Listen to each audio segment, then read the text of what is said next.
आज से 5 साल पुरानी बात है। सीमा के पापा का अचानक से मृत्यु हो जाने के कारण पूरे परिवार बिखर गया था। उस समय उसकी इकलौती मासी ने उन लोगों की बहुत सहायता की। हर तरह से बचपन से ही मासी सहायता करती थी। जब से सीमा ने होश संभाला था देखती आ रही थी। उसकी मासी अमीर घराने से ताल्लुक़ रखती थी। उनकी एक ही बेटी थी, जया। सीमा और जया हम उम्र थे, इसीलिए छोटे से ही सीमा हमेशा जया का ही पुराने कपड़े पहनती आ रही थी। सीमा को अच्छा नहीं लगता था, फिर भी चुप रहती, क्योंकि उसके पापा की आमदनी इतनी नहीं थी कि सबके लिए नए कपड़े देते। घर में सब मिलाकर 7 प्राणी थे। सीमा उस समय बीए फर्स्ट ईयर में पढ़ती थी और सौरभ पीएचडी कर रहा था। सौरभ उसके मामा के यहाँ रहता था। ट्यूशन पढ़ाकर खर्चा अपना चला लेता था। बीच बीच में आके राम को थोड़ा पढ़ा जाता था। तभी सीमा से मुलाकात हुई और दोनों में दोस्ती हो गई। फिर पापा की मृत्यु के बाद सीमा पर सारी जिम्मेदारी आ गई और वो भी दिन रात ट्यूशन पढ़ाने लगी। तभी उसकी मासी उन लोगों से मिलने आई और आते ही सौरभ से मुलाकात हुई। उनको वो बहुत पसंद आ गया। फिर क्या था, मासी ने सीधे बात पर आ गई। माँ से बोली, जया के लिए सौरभ कैसा रहेगा? छोटी बेचारा अमेरिका जाना चाहता है आगे की पढ़ाई के लिए, हम भेज देंगे और क्या।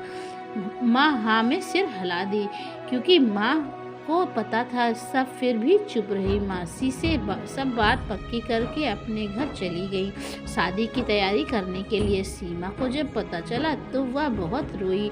तब माँ ने उससे बोली, बेटा कब तक एहसान लेती रहेंगे, कभी तो चुका देना चाहिए। तेरी मौसी को पता है, जब सौरभ ने बता दिया था फिर भी तेरी मौसी राजी हो गई, और सौरभ भी लालची है। बेटा ऐसे इंसान से कभी सच्चा नहीं हो सकता। सीमा को माँ की बात समझ आ गई।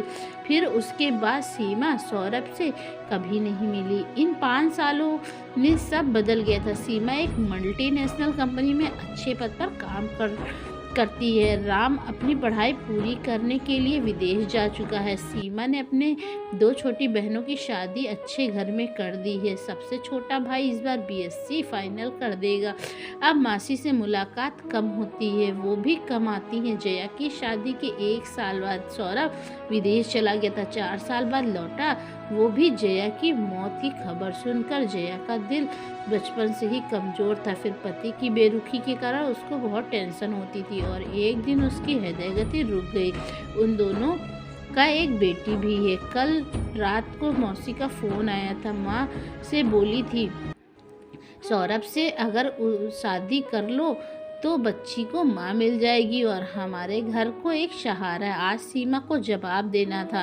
सीमा ने सोच लिया था कि क्या जवाब देना है। वह किसी के हाथ की खिलौना नहीं है, जब चाहो खेल लो। और सौरभ जैसे स्वार्थी और लालची इंसान के साथ तो कभी नहीं। सीमा को आज बहुत सुकून मिल रहा था अपने फैसले पर। जो जवाब कभी नहीं दे पाई थी वह आज देने वाली थी। तो दोस्तों, आपको यह कहानी कैसी लगी? अच्छी लगी हो तो प्लीज़ लाइक करिएगा, शेयर करिएगा ज़्यादा से ज़्यादा लोगों तक, और चैनल पे नए हैं तो चैनल को सब्सक्राइब ज़रूर कर लीजिएगा। तब तक के लिए बाय बाय।